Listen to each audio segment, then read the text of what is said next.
Assalamualaikum warahmatullahi wabarakatuh. Perkenalkan, nama saya Munaroh.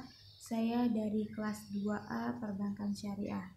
Di sini saya akan mempresentasikan pembahasan saya tentang pengertian al-amr.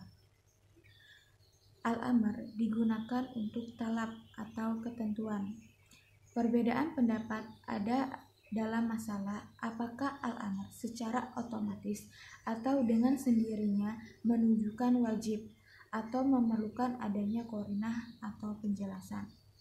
Pada hakikatnya, al-amr menunjukkan wajib, tidak bisa berpaling pada arti yang lain kecuali bila adanya qarinah atau penjelasan. Al-amr secara bahasa merupakan lawan kata dari an-nahi, yaitu larangan. Kemudian Abu Zuhroh mendefinisikan al-amr sebagai meminta, menuntut melakukan sesuatu tindakan yang dilakukan oleh orang yang lebih tinggi. Kemudian Al-Ma'idi juga menyepakati bahwa al-amr dilakukan oleh orang yang lebih tinggi derajatnya kepada orang yang lebih rendah, sehingga orang yang lebih rendah derajatnya ketika meminta sesuatu kepada yang lebih tinggi derajatnya untuk melakukan sesuatu tidak bisa dikatakan al-amr, tetapi dengan istilah lain, yaitu doa atau iltimas. Taj Aski tidak sepakat dengan definisi tersebut. Menurutnya, definisi al-amr tidak perlu ditambahkan keterangan bahwa al-amr harus dilakukan dari orang yang lebih tinggi derajatnya kepada orang yang lebih rendah, karena al-amr secara substansi tidak didasari dari ketinggian derajatnya. Dari perbedaan sudut pandang tersebut, bisa disimpulkan bahwa definisi al-amr mengandung dua aspek. Aspek yang pertama yaitu aspek hukum yang tercermin dari permintaan untuk melakukan sesuatu. Kemudian aspek yang kedua, aspek sosial, yaitu yang terlihat dari siapa yang melakukan al-amr. Kemudian makna-makna dari al-amr. Adapun beberapa makna-makna yang terkandung dalam al-amr. Salah satunya disebut dengan makna hakiki atau sebenarnya, dan yang lain disebut dengan majazi atau kiasan. Berikut ini makna-makna yang terkandung atau yang dihasilkan dari al-amr, yaitu wajib, sunnah, mendidik, petunjuk, mubah, ancaman, karunia, memuliakan, kehinaan, kelemahan, ejekan, penyamaan, doa, pembentukan, dan berita. Kemudian terdapat kaidah-kaidah lain dari al-amr. Yang pertama, al-asli fi al-amr lil wujub, yaitu asal dari perintah adalah wajib. Jadi al-amr menunjukkan hukumnya wajib untuk dilaksanakan kecuali ada indikasi atau dalil yang memalingkannya dari hukum tersebut, seperti perintah untuk melakukan sholat. Yang kedua, dilalah al-amr ala al-tikrar au al-wahdah, yaitu suatu perintah dilakukan berulang kali atau cukup dilakukan satu kali saja. Contoh tentang sholat zuhur yang wajib dilakukan berulang kali karena dikaitkannya dengan peristiwa yang terjadi berulang kali, yaitu setiap tergelincirnya matahari. Menurut sebagian ulama usul fikih seperti Abu Ishaq al-Shirazi, ahli usul fikih dari kalangan Syafi'iyah, seperti dinukil Muhammad Adib Sholih.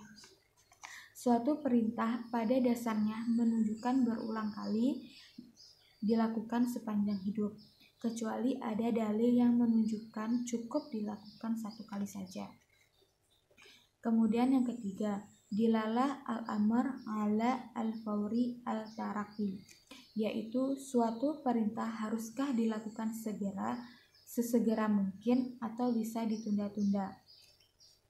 Menurut sebagian ulama, antara lain Abu Al-Hasan Al-Karhi, seperti dinukil Muhammad Adib Salih, bahwa suatu perintah menunjukkan hukum wajib segera dilakukan. Menurut pendapat ini, barang siapa yang tidak segera melakukan suatu perintah dari awal waktunya, maka ia berdosa. Adapun juga kaidah-kaidah lain al-amr dalam memahami Al-Quran. Dalam uraian-uraian tentang kaidah ini, sebagian pembahasan tidak menyeluruh, yaitu bahwa asal dari al-amr adalah menunjukkan wajib. Yang pertama, al-amr menunjukkan wajib adalah kecuali ada hal yang atau petunjuk yang membatalkannya. Yang kedua, adanya al-amr atas sesuatu mengharuskan larangan atau sebaliknya. Ulama sepakat perintah untuk melakukan sesuatu memang menyatakan larangan untuk melakukan yang sebaliknya. Seperti ketika Allah secara otomatis melarang adanya syirik, meninggalkan sholat, puasa, haji, dan yang lainnya. Yang ketiga, al-amr mengharuskan dikerjakan segera kecuali adanya petunjuk. Dalam hal ini, sekelompok ulama membaginya menjadi dua perintah, yaitu perintah dikaitkannya dengan waktu, maka boleh kapan saja asalkan dilaksanakan, dan yang kedua perintah tidak terkait dengan waktu, yaitu waktunya ditentukan oleh Allah.